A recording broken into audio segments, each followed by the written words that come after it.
Good evening, everyone. Welcome to another Best Ball Mania Underdog Fantasy stream here on Thursday, August 31st. Around this time next week, Chuck, we will be getting ready for probably like 3 or 4 minutes left in the second quarter of Chiefs and Lions, the very first regular season game. And we have a higher or lower stat promo that Underdog has put out. Patrick Mahomes, 1/2 yard. Can choose higher or lower on that line. Strongly advise everyone to pick higher and pair that with some of your favorite stats that are available through Underdog, not just for NFL, but for all of these other sports that are available to start building up your, your bankroll for some of these in-season pick'em slips, some of your in-season NFL contests that will be run weekly, if not daily, and even some NBA stuff. I'm sure you'll have something to say about that here on the channel over the next couple of months, Chuck, as we switch our best ball attention from regular season NFL to regular season NBA for a few weeks. Oh, yeah. I am very excited for that.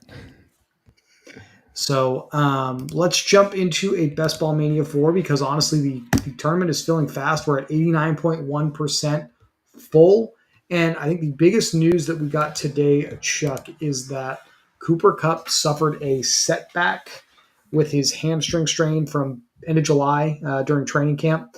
I don't think there's a timeline yet on the recovery for that, but if you're into studying NFL injuries and recovery timelines, re-aggravations of these soft tissue injuries like a hamstring strain tend to be worse and harder to come back from than the initial injury itself. So things are not looking good at this point for Cooper Kupp. Nope. And it feels bad, but I mean, what can we do? We already drafted a bunch of him. So I'm just sitting here thinking, well, he's probably going to have a low regular season advance rate. But if we can get some of those teams through to the playoffs, then it's not a complete loss, I guess. And just by the nature of the ADPs, Chuck, the way a lot of people are drafting Cooper Kupp, I don't think they necessarily have been stacking him. So if you're well correlated, you have a deep wide receiver room, which admittedly is kind of how you and I advocate everyone should be drafting. You probably could withstand a Cooper Kupp loss for a few weeks here. So we'll see how that shakes out. We drew the 8th pick here tonight.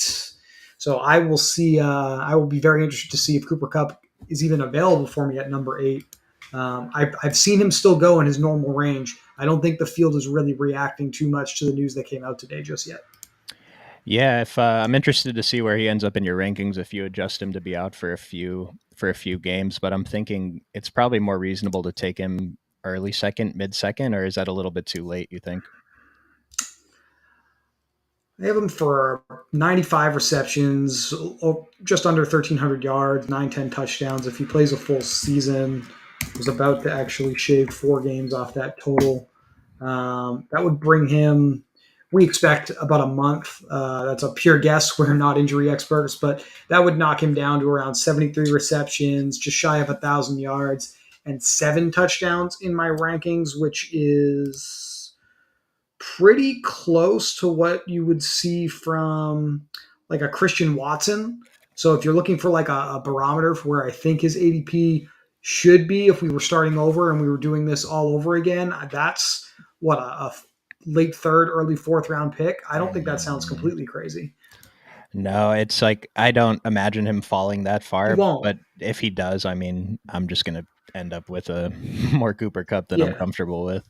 Yeah, no, definitely. But like that's the nature of ADP. It's obviously like a weighted average of the last few drafts that have taken place here in this format, Chuck. And I don't think Cup is not going to slip out. He might slip to the second round. I don't think he's going to go further than that. We just don't have enough time for the field to react to the news here. Really, is ultimately what that comes down to. Plus, it's kind of that feedback loop of ADP itself is like a data point that forces people to draft differently. So people see Cooper Cup ranked so highly, he'll probably stay pretty high over the next week here.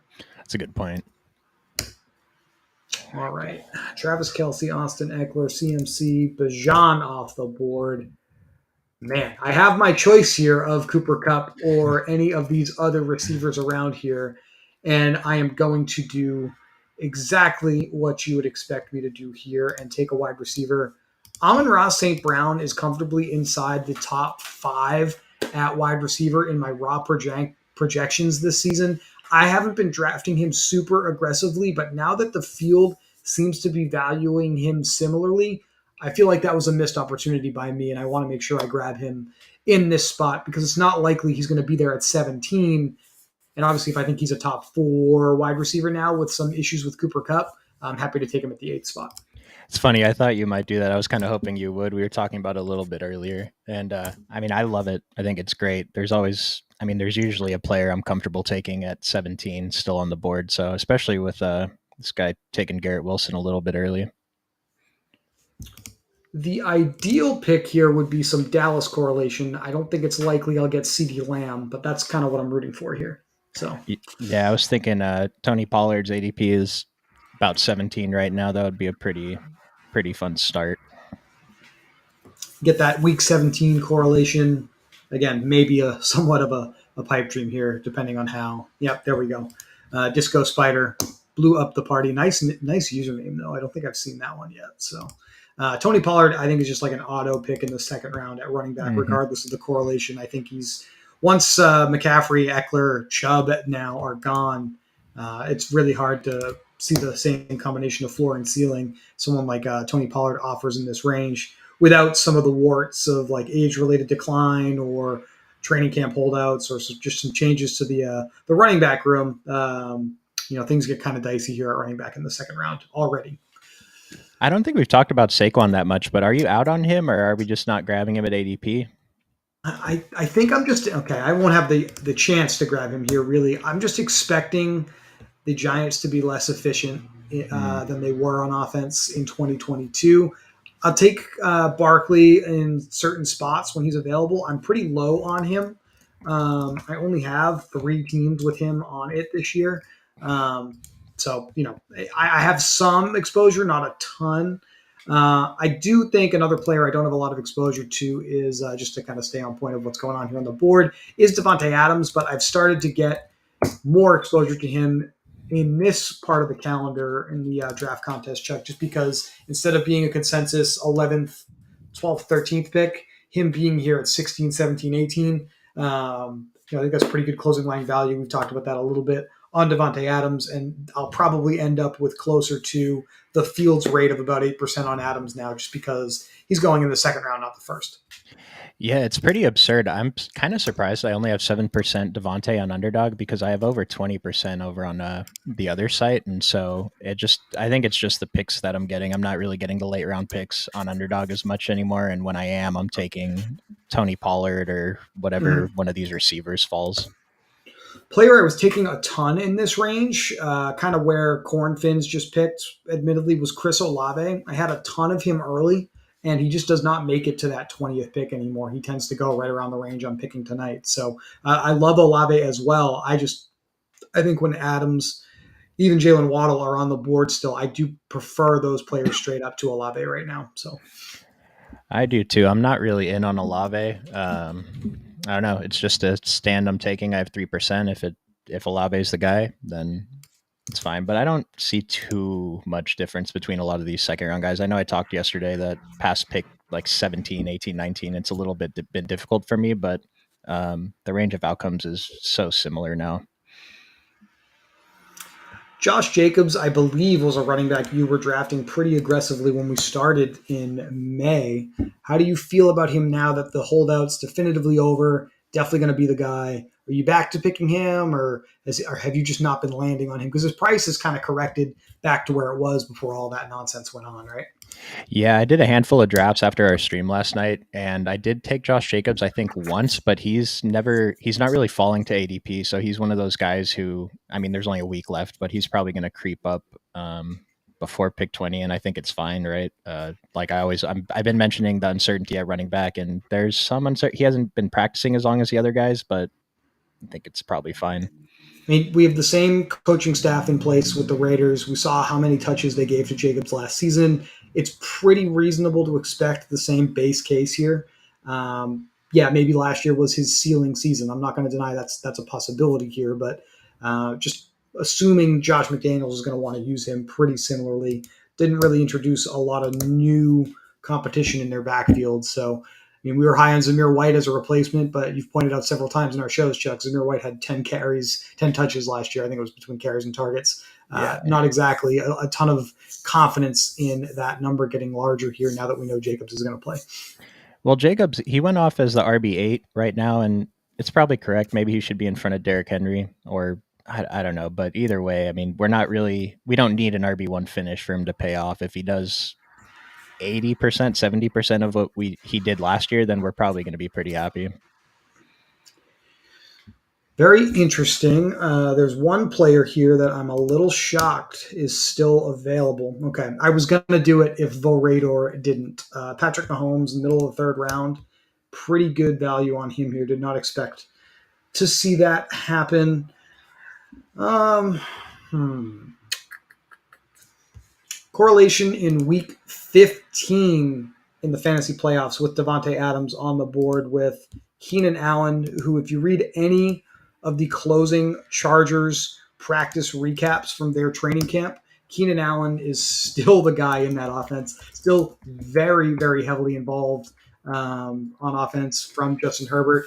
I've talked about liking Mike Williams straight up a little bit just based off of cost in drafts going about a round later. And maybe I'll have the opportunity to grab him at pick 41 if I so choose. But I'm happy to take either of these guys separately or together, frankly, in the Chargers offense. I'd much rather have them than Justin Herbert if I'm drafting standalone players, Yeah. but I'll try to stack them when I can, even though it's a little bit more expensive to do that here in the first half of the draft. I've come around on Keenan Allen. I was pretty much full fading him just like I was Debo, but I've started taking him in this range a little bit. But I have a ton of Mike Williams. He's a guy who, I mean, he really doesn't miss that many games, and his ADP is probably a little bit too low. So Christian Watson here in the third round. Once again, I think this is kind of on a raw number standpoint, just because we expect some missed time, where I think Cooper Kupp's production probably nets out right around this Keenan Allen, DJ Moore, Debo Samuel, Christian Watson projection.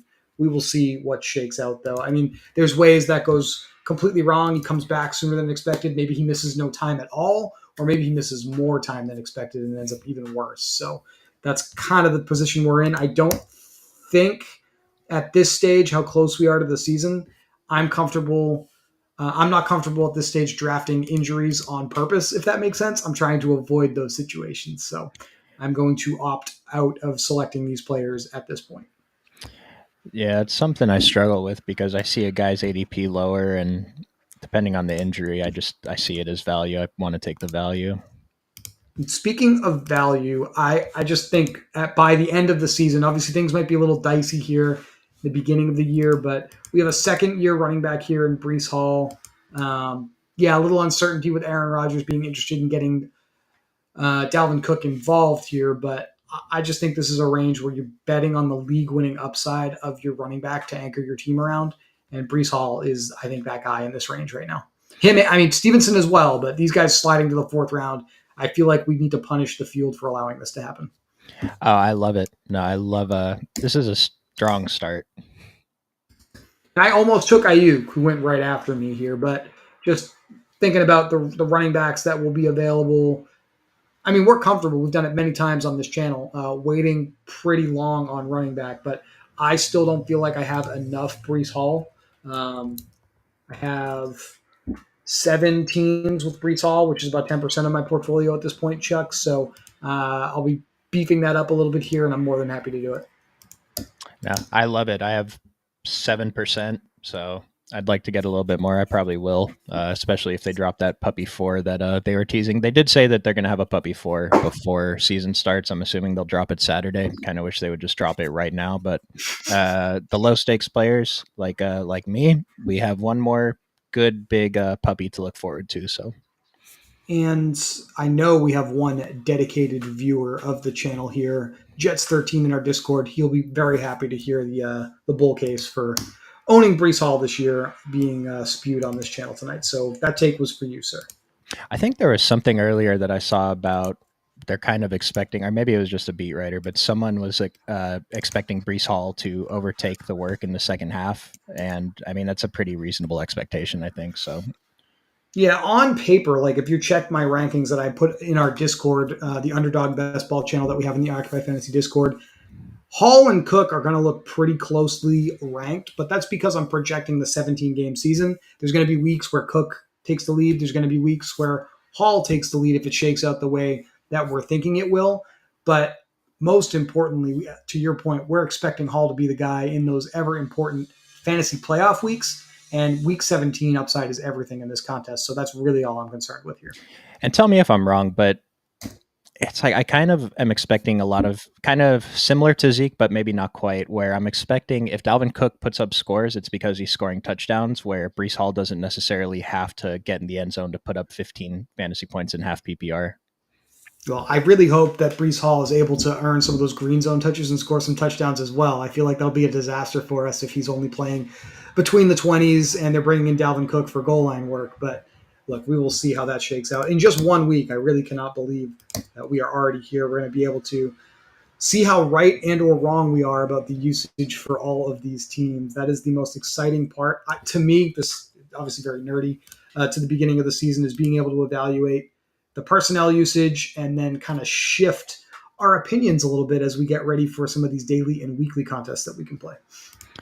Oh yeah, they also tease the battle royale, which for those of you that haven't played it before, it's basically just doing it's DFS, but you do a draft with other people. You're thrown into the large pool, so that'll be pretty fun too. I'm going to get into it a little bit more this year. I'm sure we're going to stream a bunch on this channel during the season. That'll probably be a lot of our content. So Yeah, we are bringing Underdog themed content to the channel for the rest of the calendar year, if not beyond. So definitely keep an eye out for all the things we have to say about all those unique ways to play fantasy football throughout the rest of the fall and winter here. Really love how Underdog has been changing the game with how you can engage with the game itself, if that makes sense. Got to make a pick here, just evaluating my options. The slide for Terry McLaurin is somewhat terrifying, but I have him inside my top 10 rankings overall at the position, presuming health, presuming he plays the full season. Um, I've already got a lot of this player, and I kind of struggle with should I just continue to grab the value here, but fifth round just feels like the slide is too far here. And again, we're playing for the end of the season here. We're not worried about week 1, week 2, week 3. I feel like I've got enough wide receivers on my roster already where I've got McLaurin as my fourth flex-esque wide receiver here with tremendous upside beyond that. I can take that gamble on this roster. I've been taking him when he's falling in the 60s pretty regularly. I'm still taking Godwin and Lockett before him, but if I need a receiver, I'm still perfectly comfortable taking McLaurin. Yeah. I prefer Godwin and Lockett, but I didn't have the option here tonight to do that. So, yeah. There certainly is that, and plenty of late rounds stacking options here with my receivers as well that pair with the options that I have. But I kind of am down with pursuing quarterback. I talked about a little bit on yesterday's stream, and that's why I passed on Justin Herbert with Keenan Allen here. So I have no problem with Disco Spider getting his Mike Williams, Justin Herbert stack. Wish him the best of luck in coming in second in this pool tonight. I love it. Jahan Dotson is another player who, do you agree with his rise in ADP? I think it's largely because of how strong his usage was in the preseason with Sam Howell's unit. It's probably fair. That's a player that scares me. I've only got about 2% of him right now. I feel like as I kind of build out a few more rosters here before the contest closes, I'm going to try to get a few more shares of Dotson because obviously they get off to a strong start. He proves he's worth 20 to 25% target share, regardless of whether McLaurin is fully healthy or not. He's going to be a player that you're going to want to have if things like that take place. Player I don't have any of is Kyle Pitts, and I'm going to continue to not have any of Kyle Pitts. 65th overall. This is a good position on the draft board to add to my Tampa Bay bull case in my projections and take another wide receiver I think is top 10, top 15, definitely upside in Mike Evans. All this guy does, Chuck, is catch 70 balls, go over 1,000 yards, and give you a shot for like 8 to 10 touchdowns. I don't know what more we need to say about Mike Evans. He's done that both with and without Tom Brady. We are back without Tom Brady here, and he's probably going to do the same damn thing. And just looking at the quality of receivers here, Marquise Brown, Pittman, we know they're good, but yeah, Mike Evans is going to be the guy definitely in this range. So a 0-1-5-0 start, and this is pretty similar to how I start most of my drafts. So I feel like we're right on schedule, so to speak. I like Aaron Jones. I like James Cook a little better at this point, but I feel like we'll find other spots that have a little bit more upside. I'm sure our buddy that thinks we're psychos for using light mode is lingering, so I will make the move earlier in the show today to appease him as well. If you're watching the show, leave us a comment that you appreciate dark mode. We would definitely appreciate that because that was for you. Jonathan Taylor at 66. I took him one time last night at like pick 74 or something, but I don't know. I am terrified of auto picking Jonathan Taylor. I think he's complete dust at this point. I don't want any more of him at all. And that extends to like some of my home leagues if I miss the pick. Like I just do not want to take Jonathan Taylor. I feel like I need to just go into my default rankings and just drag him down to like 300th overall. I can't stress enough. I don't think that's a player. That's a landmine I definitely want to avoid at this point. Yeah, I mean, I agree. Right? Like we know what he is when he's healthy and able to play. I guess we had a little chatter in our Discord about this in the NFL channel, and I don't know if I really kind of answered the question well. I tried to do this in response to a comment. I was just kind of out of pocket a little bit today. Um, Given all that was at stake for the Colts, having some trade offers for this player, the quality of the player, putting him on the pup list being kind of disastrous for his availability to a potential trade partner. Like, not only does he not want to play for the Colts anymore, Chuck, he has to also be legitimately hurt. Like, they would not put him on the pup list if he wasn't still legitimately being bothered by this ankle injury. And to me, that's almost scarier than the uncertainty of where he's going to play. Can he even play at this point? I wish he just went to Miami. All right, pick 80 here. I think Cam Akers is a strong back here in this range. Should definitely see the work on early downs for the Rams. Sounds like Cam Akers' teammate slash backup Kyron Williams is going to have a little bit more involvement in the passing game. That's the expectation at this point. But in the seventh round, if the Rams offense is a little more efficient than it was last year, Akers is going to be a pretty strong pick. Obviously, that case may have taken a hit a little bit with the re-injury to Cooper Kupp's hamstring. But this is behind ADP for Akers. I'm happy to get him in the late seventh. With Akers, I just feel like if he stays healthy the whole season, he's pretty likely to outperform ADP.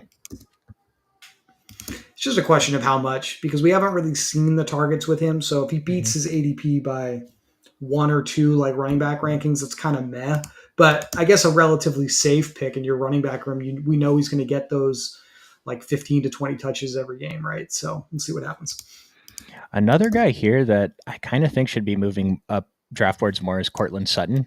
Marvin Mims is up to like ADP 120, which I don't know. Yeah, and Sutton's not really moving at all. I definitely get what you're Mhm. saying. I have a ton of him as well. Was another player kind of on my mind there. Was hoping Anthony Richardson might fall to me. That's all right. We've got plenty of options to go different directions here on the roster. All right.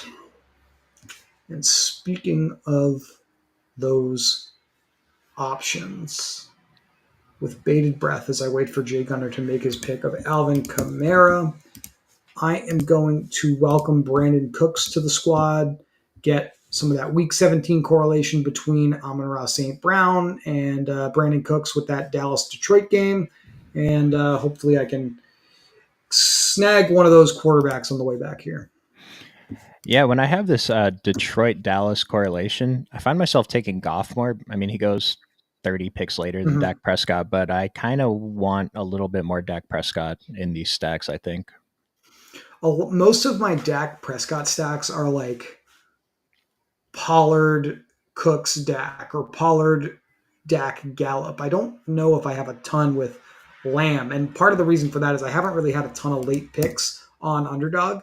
Not that I don't have Lamb, Dak stacks, I do. I just feel like I have most of my Dak shares are without CD Lamb. I think that's okay though, with how much we expect this team to pass this season. Yeah. Do you like Michael Gallup at ADP? I love Michael Gallup at Okay. ADP. Okay. He is my 10th 11th highest owned wide receiver right now in this contest. Okay. So, I mean, clear third option in the passing game, but with upside to be much more than that. If there's a shakeup, if there's some injuries to some of his teammates, I think the ceiling is pretty clear there. Was coming back from a pretty brutal injury last season, and it clearly limited him. I would bet on some positive regression with Michael Gallup this season. I think he's still going to be out there and running a ton of routes for them this season.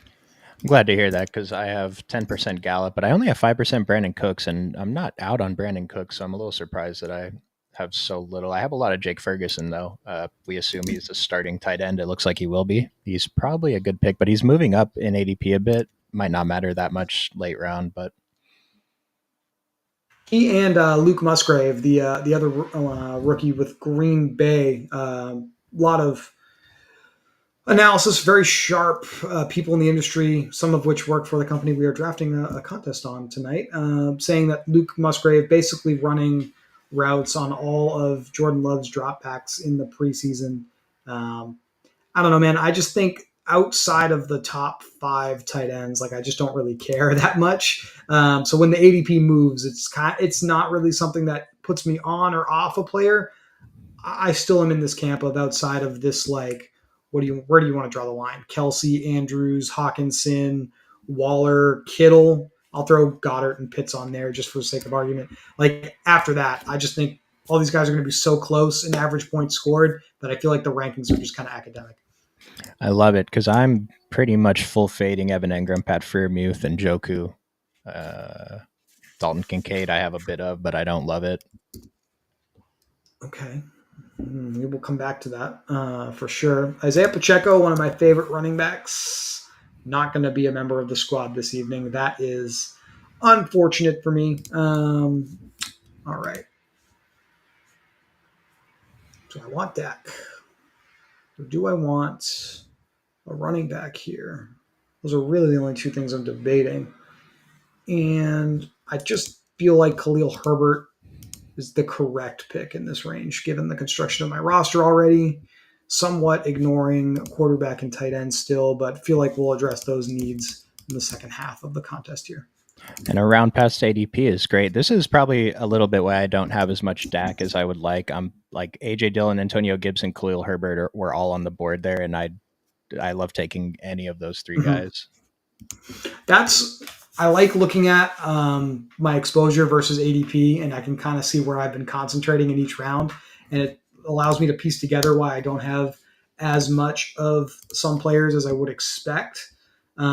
So I think we've talked about before how my big range is Tyler Boyd and Juju Smith-Schuster being two of my highest owned players.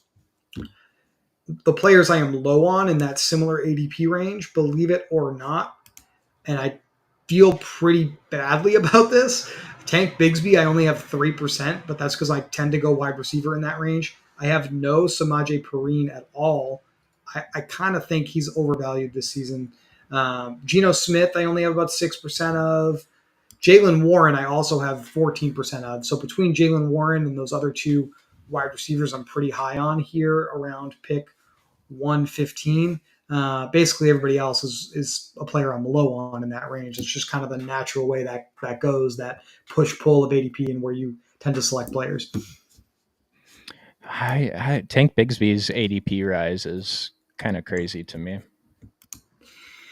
And that's fair to point out because I probably took him when he was going significantly lower, and at this point, I'm just like definitely not taking him in this range. So It's that's like kind of where we're at. I just see him moving up like every other day, and nothing has changed. He just keeps getting higher and higher. He just exists. And Jalen Warren over AJ Dillon and Antonio Gibson. I'm not. Oh, I guess not Antonio Gibson. Whoever was next to AJ Dillon on the queue. I don't know. Maybe I'm too high on AJ Dillon. I'm being spared two things: adding to my Tyler Boyd exposure and investing in Samaje Perine at all. I'm not going to be doing that tonight on this show. AJ Dillon, also around past ADP. Is someone completely out on running backs right now? Looks like Disco Spider may only have one or two. Has just Pollard and Jalen Warren. That's kind of interesting. Okay, AJ Dillon goes pick 113. I think I am significantly more interested in Goff, to your point, with Amon Ra, his top option on the board. So I will continue to attack pass catchers and go with Romeo Dobbs. Looks like we do have somewhat of an update on him that he may be. I think I just saw it flash really quickly on the screen. I haven't seen this news yet. I don't know if you have. Maybe somewhat uncertain for week one, but I'm not looking for him to be a starter right away. So I can live with that in best ball for sure. Romeo Dubes, not a guy that I've been getting to yet, but I probably should start mixing in a little bit. I think it just gives me that out to consider adding Jordan Love if I would like to with a high upside stack partner. So that's kind of where my brain was at on that. Um, let's see, where are we up to here? Zay Jones, one of our favorite receivers, comes off the board. So I've already got 7 wide receivers with 8 rounds to go. I will probably at this point, because of how many receivers I have and how strong this wide receiver room is on paper, may go like one more depending on the way this goes and just beef out every other position the rest of the way. My preferred strategy in this contest is definitely to do things like that. So I'm not going to deviate from it tonight. It always feels good when you have 6 receivers drafted before pick 100.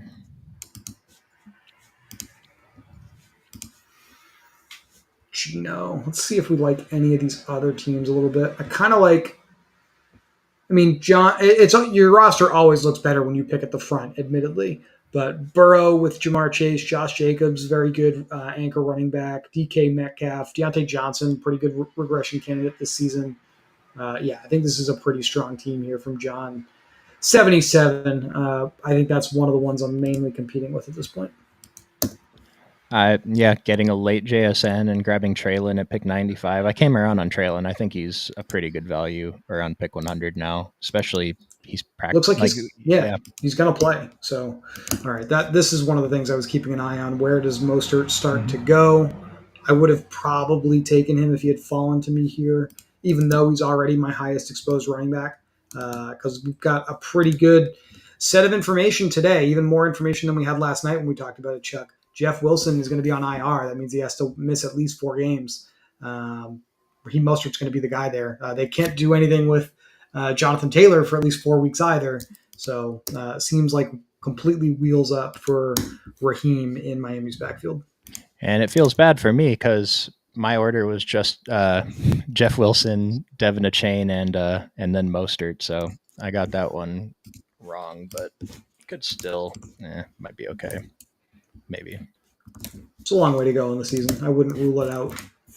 I wouldn't make a final ruling there just yet, but admittedly, I'm feeling better than you about my exposure there. It's hard not to.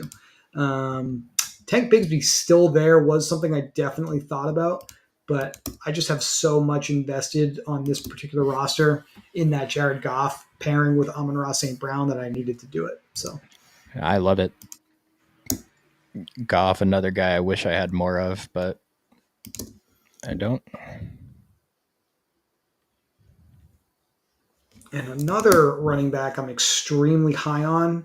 2 running backs I'm extremely high on that go in this range. One is Kenneth Gainwell. Not clicking on him as much because we got him significantly cheaper before this. Mm-hmm. The other, though, Tyler Algier, I'm going to click on him here if they allow me to do so once again.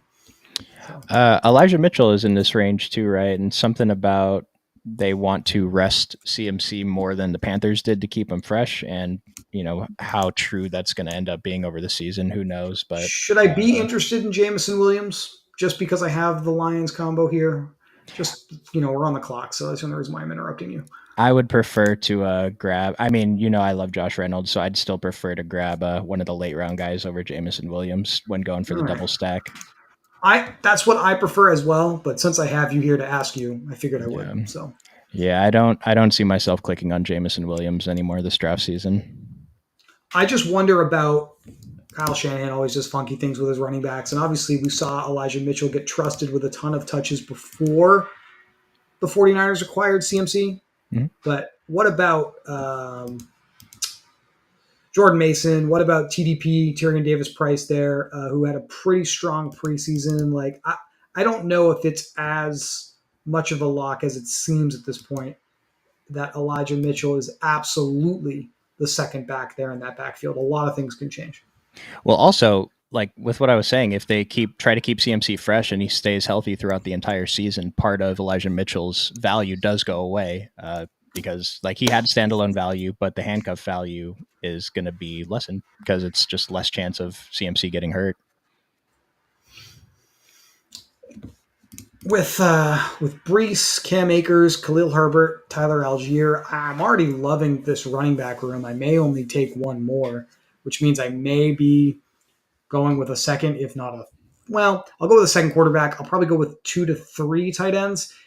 You've kind of talked to me. I haven't been drafting a lot of 3 quarterback rosters in general, and based off of what we looked at last night with some of your exposures, your teams that made it to the finals, Chuck, it just doesn't seem like that third quarterback really adds much of anything to your roster. I think that the risk is you're going to have a zero or you're going to have like 15 extra points. And I feel like the in my head it feels like it's a much bigger decision than that, but the math is pretty clear there. Well, one thing on that, so the team we looked at last night had Hurts, Goff, and Davis Mills, and Davis Mills contributed 19 points in the regular season, but it might not be a true 19. It could be Davis Mills put up 19 that week, and Goff and Hurts both put up 18. So Right. Davis Mills is actually only adding 1 point. But the reason why I do like going 3 QBs if I don't have a top tier QB is just having more shots in the playoff weeks. Yeah, that's true. More shots on goal for a game stack definitely makes sense. And I could do something funky here with some late quarterbacks based off of how I'm drafting with a Jordan Love since I have one of his primary receivers, even a Desmond Ritter with one of his running backs. That's something that we've talked about before. The quarterback running back combo, admittedly, Algier not being the true RB1 may hinder this, but there's a lot of benefit to that in the regular season portion of this contest. So Would you consider Sam Howell? yeah, with Terry here, absolutely. Obviously, kind of somewhat an afterthought. So good of you to bring him up because I just honed right in on Jordan Love. That's what I was thinking about here as a potential pick here in round 13. Because he's basically right here at the top of the board with Russell Wilson, and I've got Romeo Dobbs. This owner is going to be a little upset if I do it since he just grabbed Jaden Reed. But also, I don't have a bring back there. I don't have a Minnesota player just yet. So that's definitely something for me to think about. I don't really have any reason to go with Rashawn because I already have Khalil Herbert. You know what, though? I am going to take a tight end from a very high upside offense now that I kind of have talked through the options here on the board. Gerald Everett got that extension from the Chargers. He's significantly cheaper than the other pass catchers here. I mean, is it how likely is it in your mind that Gerald Everett could just straight up outproduce Quentin Johnson, who's like the clear third pass catcher in this offense by ADP, but he goes like 70 picks ahead of here? That's kind of what I think is going to happen, but ADP doesn't reflect it at all. No, and we kind of mentioned this in our staff chat that I greatly like. I'm still taking Quinn Johnson, but Joshua Palmer going that late is, I think he's one of the best late round dart throws. And if we're missing on Quentin Johnson, Keenan Allen, and Mike Williams, we can take Gerald Everett and Joshua Palmer if we want that exposure. And I want to be linked to good quarterback play, even Mm-hmm. if I don't have the quarterback on my roster. Obviously, a little bit of correlation power with Keenan Allen on this team as well. So a lot of reasons to be down with Gerald Everett, regardless of whether you're correlating or not. Frankly, I think in this range, clearly undervalued at tight end. Mm-hmm. Somewhat contradicting what I said earlier. I don't think the rankings matter too much outside of the top 5, but he's one of those guys where I think he's definitely mispriced here. I agree. No, I agree. I'm above the field on Everett, so feels good. Marvin Mims went around pick 100 in this draft or around 110. I noticed he went before Tyler Boyd. Uh, Yeah, yeah, right before him at the 9-10 turn here. Kind of an aggressive selection for sure. I mean, we may in a few weeks think that it was a great pick, right? So who knows? and we Jordan talked Love not happening here. That's all right. with Not Marvin Mims. Like we bring up the concept of like sticker shock in DFS if a guy's price gets greatly raised from one week to another, and that's kind of what Marvin Mims is to me right now, sticker shock. So it's tough to click on him, but the situation is just it's different because especially with the injury Jerry Judy has. I mean, are we just if Marvin Mims is a wide receiver 2 in Denver, then it's probably a probably a pretty good pick around pick 100. We're going to go with Sam I Am Howell here and get that upside pairing with Terry McLaurin. Since I'm already pretty deep at wide receiver, it just makes sense to me at this point to fill my last remaining weakness here, which is my quarterback for that week 9 bye of Jared Goff's. So, and I think we've got, admittedly, I'm not like the biggest Sam Howell truther or anything like that. Sure, they exist.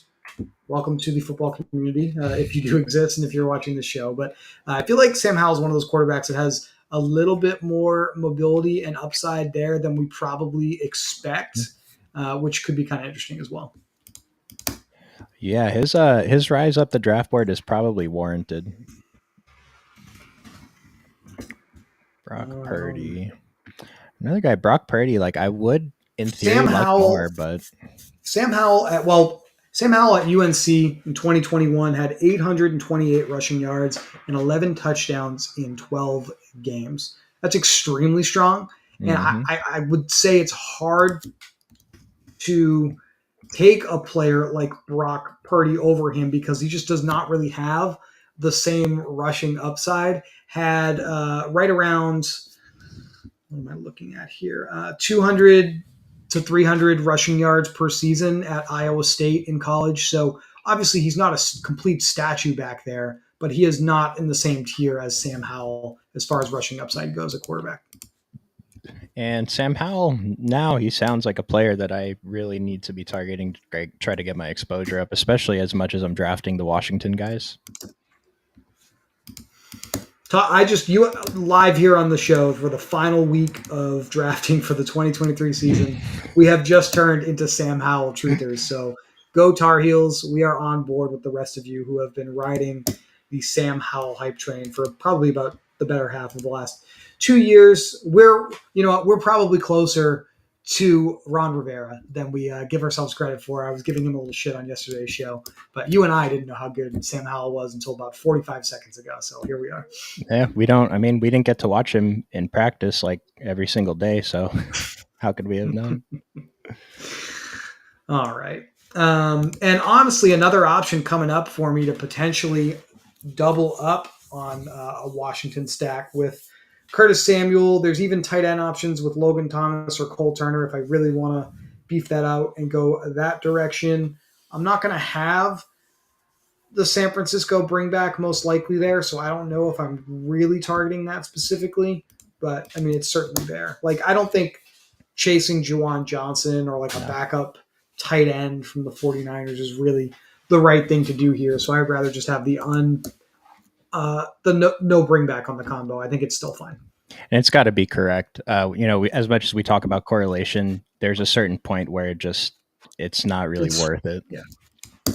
We're walking a fine line between smart and dumb when we talk about correlation, and that would be the other side of the line there for sure, is drafting these wide receiver 4s, tight end 2s that are just blockers or just going to see maybe a grand total of 10 opportunities to touch the football all season long. They're just not good draft picks. Yeah, just hoping an injury happens to the guy in front of them or a trade or something. We never hope for an injury. All right. Man, I can't believe Tank Dell goes at this point in the draft. It is truly, truly surprising to me. Too late. Yeah, right. You should be right there with Coop. Got to move somebody ahead of Cooper Kupp. Why not Tank Dell at this point? All right. I do want to add to my tight end exposure, and we talked in the last show, Dawson Knox versus Dalton Kincaid. I still love this late round value on Dawson Knox. ADP slipping, where I'm taking him right now in the 15th round around pick 176 is kind of where his ADP was living for most of this contest. So I'm more than okay to reach for him a little bit and get a player on a good football team. I love it. He's my highest exponent player overall. I will take a little bit of influence and credit there. So I hope we both are happy with Mr. Knox. I'm thrilled about it. Yeah, I feel good about it. The type of player where the volume may not be like spectacular, but where he will see his opportunities, he has a really good chance to score a lot of touchdowns for us. I think he has a good chance of scoring 10 fantasy points on a week-to-week basis. Like, he's not going to do it every week, but I mean, you saw in the finals teams yesterday, the winning teams got 10 points from their tight ends, and It seems You're more it's than halfway reasonable. there when you get that touchdown, and these guys Mhm. tend to be targeted closer to the end zone. It's just kind of the nature of these offenses in the NFL at this point. Evan Hull, a little aggressive on Evan Hull. Maybe not, but we haven't really seen him go at this point, so that's why talk about sticker shock. That was a moment for sure. I've taken Evan Hull and Deion Jackson, forgetting about Zach Moss just because he's so far down the draft board in ADP. But I think Zach Moss, we talked about it yesterday a little bit. I think Zach Moss is the guy that we want to target, right? Yeah, I feel like having none of him would be a mistake. I think they traded for him last season, so they obviously think that there's something there. Deion Jackson, uh, probably definitely further down the depth chart when Zach Moss is healthy. Evan Evan Hull being new there, a little bit more of a wild card, admittedly. So probably wise to speculate on Evan Hull there. They obviously like the player, bringing him in out of Northwestern. They think that there's some value there. So. Another player that I don't think we brought up much, but I've been drafting him pretty frequently is Taysom Hill, especially with this Kendre Miller injury now. Are you any higher on Taysom Hill at all?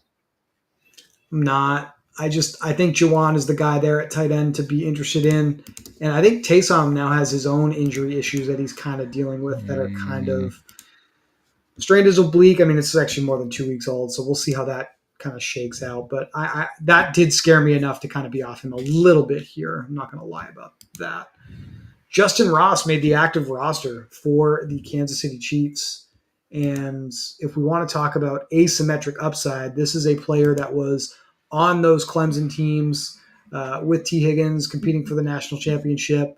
Probably would have been a first round draft pick had he been completely healthy coming out of college. Now gets linked to the best team in the NFL. We can definitively say that because they're always in their conference finals. They just won the Super Bowl. I like getting assets that are paired to Patrick Mahomes. And we even got Brett Veach from the general mm, manager of the Chiefs mm.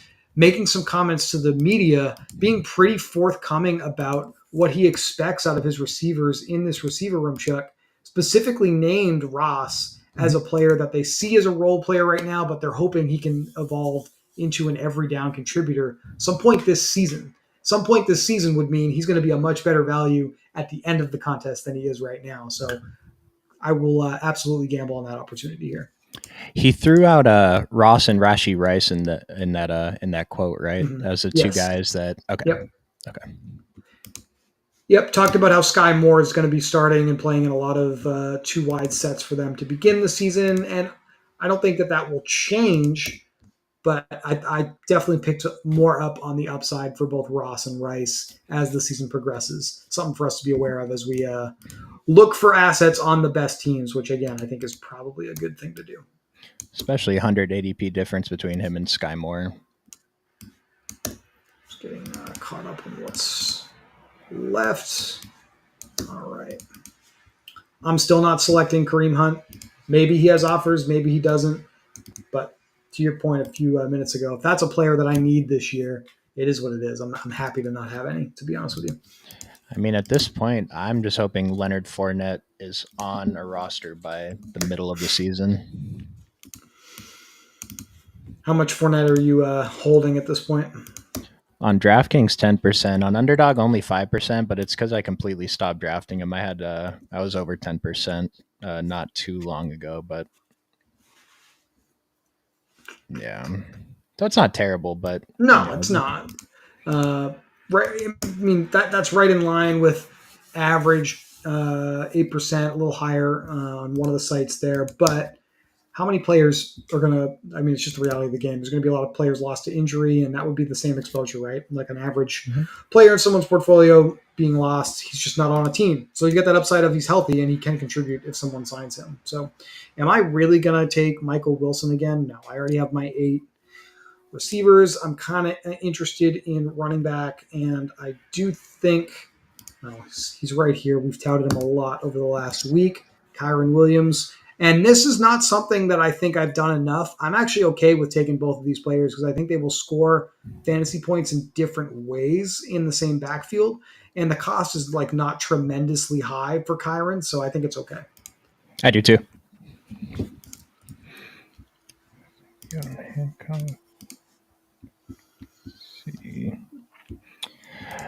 In the last few rounds, I don't really care about ADP anymore. I'm just taking who it like. There's some teams I'll have where I have three guys that might go undrafted in the majority of drafts, and to me right now, it just doesn't matter. If you think you're right on something, just take your guys. Definitely at the end of the draft. I think we're Yeah. pretty certain who the best 100 players are going to be, right? So I like that first half of the draft, not deviating from ADP too much, but full agree. Obviously, go get your guys to some degree at the end of the contest. If you want to take a stand, it's a lot safer to do that at the end of the contest, and the payout will be massive if you're correct. So, Yep. Just a two matter five, of getting that team through. a 2-5-8-2 with Gerald Everett and Dawson Knox as my tight ends. Jared Goff and Sam Howell as my quarterbacks. Oh, that just sounds disgusting to say out loud. I'm not going to lie. I didn't like that before I even finished the sentence.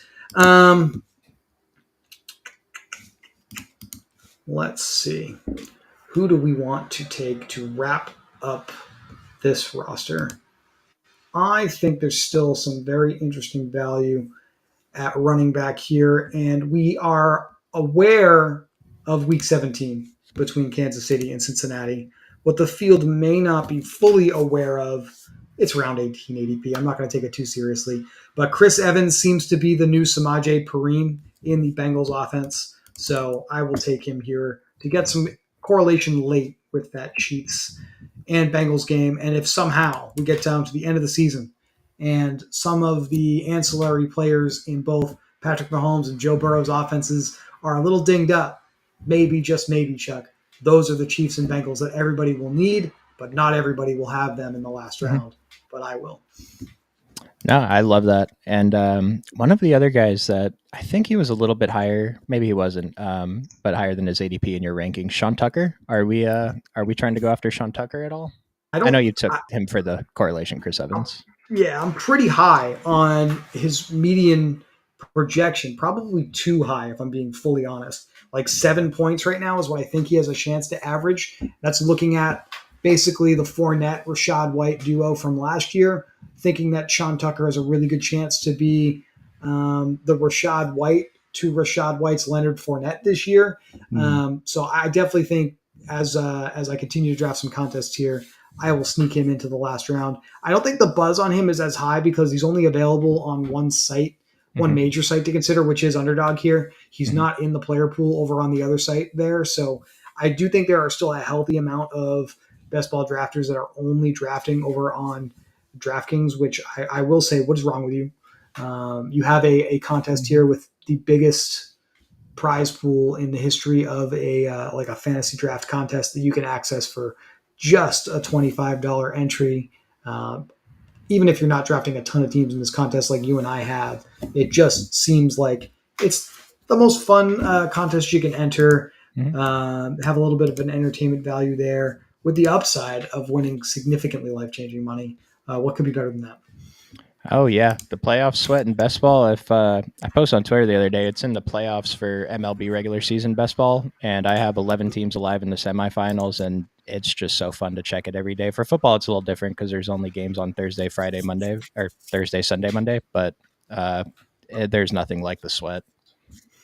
So we have a decent team here. I'll share it in the Discord channel later. It's again not one of my favorites, but it may end up being the one I need, and that's really all we can say at this point. 89.2% full. I want to say the analysts are projecting this tournament to fill potentially by Monday. So I do think we're going to try to squeeze in a few more streams for Best Ball Mania 4, whatever contests are available for the start of the NFL regular season to consider, Chuck.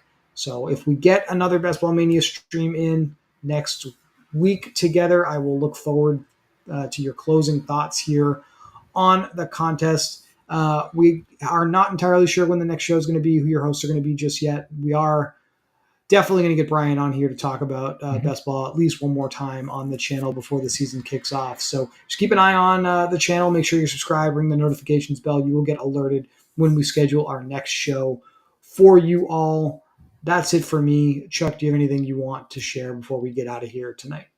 No, just like the video, subscribe to the channel. If you're depositing on Underdog for the first time, use the promo code Occupy. They're going to match your deposit as always up to $100, and then that Patrick Mahomes free square. It's literally just free EV expected value. So it's pretty easy bet to make, I think. And let's see. For those of you who've stuck around this long, you've got your higher there. You know what I like on this first game to open the season? I'm actually kudos to Underdog. I think these lines or these stats that they have are extremely, extremely good. But something that I think is definitely undervalued at this point on here is I saw it earlier. Where did it go? Maybe the line corrected here a little bit. Wow. It's not as much as I thought it was. I think it's probably just been creeping up. Travis Kelsey's receiving yardage, I think it's probably over 90 yards. I have him for 92.9 for those curious at home. So I would consider correlating with Mahomes, getting his clear favorite target on either receiving yards or even maybe even the receptions over. I think he's going to have about 10 and a half targets. So I would put his stat closer to about 7.5 receptions versus 6.5 receptions. So look, you can screenshot this video this is now on the video that'll be archived. When this stat is up next week, this number is going to be significantly higher than it is right now. So Travis Kelsey, probably the best player to pair with Patrick Mahomes. And that's not new information. You've all known that for several years now if you've been playing DFS or anything like that. So, Chuck, always a pleasure talking with you. I will talk to you soon. I'll see you guys. Thanks. All right, we are